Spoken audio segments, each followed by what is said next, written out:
Tonight's Tech Talk is a little different. Welcome back to Bo's Garage. Tonight's Tech Talk, we are going to talk about the worst engine manufactured by General Motors, in my opinion. And arguably the worst platform to have that engine. Now, the engine we are talking about is the 3.6 liter V6. And the chassis is the R chassis, better known as the Chevrolet Traverse, GMC Acadia, Buick Enclave, Cadillac XT5, XT6, Saturn Outlook, and I think there's like 2 other cars that were built on that platform as well. Why is this engine so bad? Why is the platform even worse to have it? Well, let's dive in. So this here is an R chassis. This is our 2020 Buick Enclave. Now, the later iterations of this car and the engine aren't as bad. They still have problems, but they're not as bad as long as you keep up with maintenance. However, other items around will fail rapidly, such as engine mounts. This car just had to have those done. It has 82,000 miles. Granted, I think a little bit of that was on our fault because we parked this car on an incline, and my wife forgets to set the parking brake a lot, so that's holding pressure against the engine and transmission. But that's just my theory. 3.6 liter replaced the Buick 3800 V6, which is arguably one of the greatest V6 engines of all time. An absolute tank of an engine. They weren't the most powerful, but they would just go and go and go and go. You could forego maintenance, and they didn't care. They would just go. We have some extra commentary over here. The 3.6 liter, on the other hand, you better be on time with that maintenance, because these things would eat their timing guides for breakfast. And to replace the timing chains on this engine, which you will wind up doing, the engine has to be dropped out from underneath the car.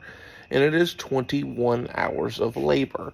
So you do the math, 21 times $166 an hour. That's what we charge at the shop I'm at now.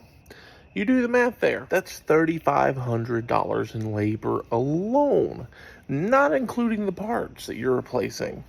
Or, more than likely, the entire fucking engine. Because these are interference motors, and I've seen it where if they've jumped time, boom, engine's done. Because you come out cheaper than trying to rebuild it. And the sad part is, the engines didn't really improve. There was a few mild improvements. The later iterations, which is what in this era has, did improve a little bit. A big help was the Dexos motor oil formulation, I guess is what you want to call it. That has helped out tremendously with these cars. But even then, it hasn't stopped it. Now, if you are a person like me and you are anally retentive about servicing your car and you keep it up, this car gets it every 4,000 miles, full synthetic, with a good filter, you won't have trouble with it. But there's still the underlying, eventually you will have trouble with this engine. It's not if, but when. Good maintenance will push that far down the line. You treat this car like you treat a Toyota, and it's going to bite you in the butt real quick. And the funny part is, like, they'll have like Consumer Reports rankings, and this car will be rated, the Buick will be rated higher than the Traverse or the Acadia.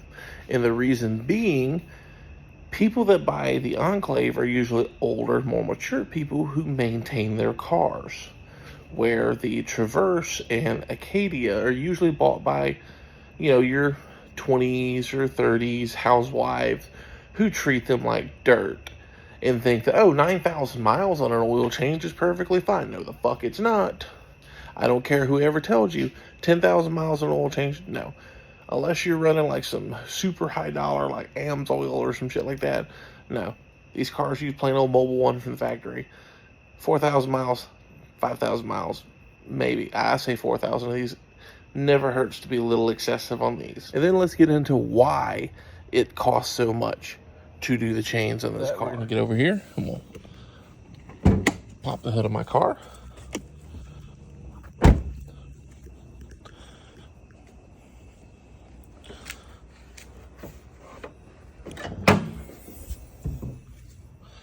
Look how shoehorned this engine is. You don't have a lot of room for activities in here at all.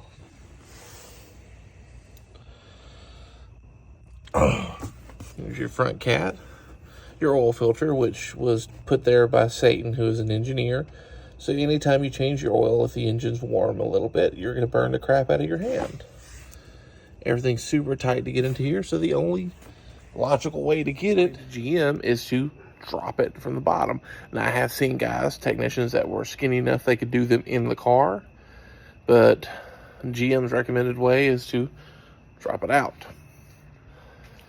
And yeah, it's a lot. That's why most reputable mechanics will never recommend one of these cars at all, because of how bad they are.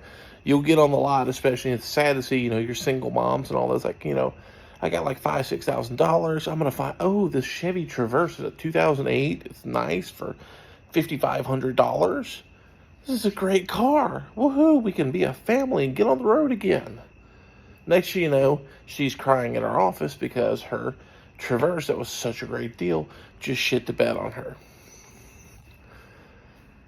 Now, with that being said, this is the fun part. Now, GM is notorious for, if something works, they're going to fuck it up. So, obviously the 3.6 is a turd. The 9-speed automatic with them is not a bad transmission. Honestly, it's better than GM's rear-wheel drive transmissions have been here lately. But, all in all, I don't see that many bad 9-speeds. But GM goes, okay, so the 3.6 is bad. The new generation of these cars, the 3.6 is gone. It's finally been put out to pasture. Back in its place is the 2.5-liter turbo that's been around for a while. And they changed the transmission and went to an 8-speed, and those are failing at a catastrophic rate. Seems like 8 speeds and General Motors just don't get along. So I tell all that to tell you, to basically just to make it plain and simple. The 3.6 liter is the 5.4 liter Triton of General Motors. If you get in the market to buy a car and you just are hell-bent to buy one, get a Buick, because usually it's an old person, so they've taken care of it. Don't get the Cadillac, because the Q screen system and all of it is junk. I own the XT6. I know from experience. It was garbage. But if you've got to get a 3-row SUV and you don't want a Tahoe, you don't want an Expedition or a Durango, go get a Highlander. Go get a Honda Pilot, as ugly as those things are. Whatever you do, if you open the hood on a car and it says 3.6 V6, and it's a GM car, close the hood, walk away. And that has been your TED Talk for tonight, tomorrow, whatever time I upload this. Thank you so much for watching. Please like and subscribe.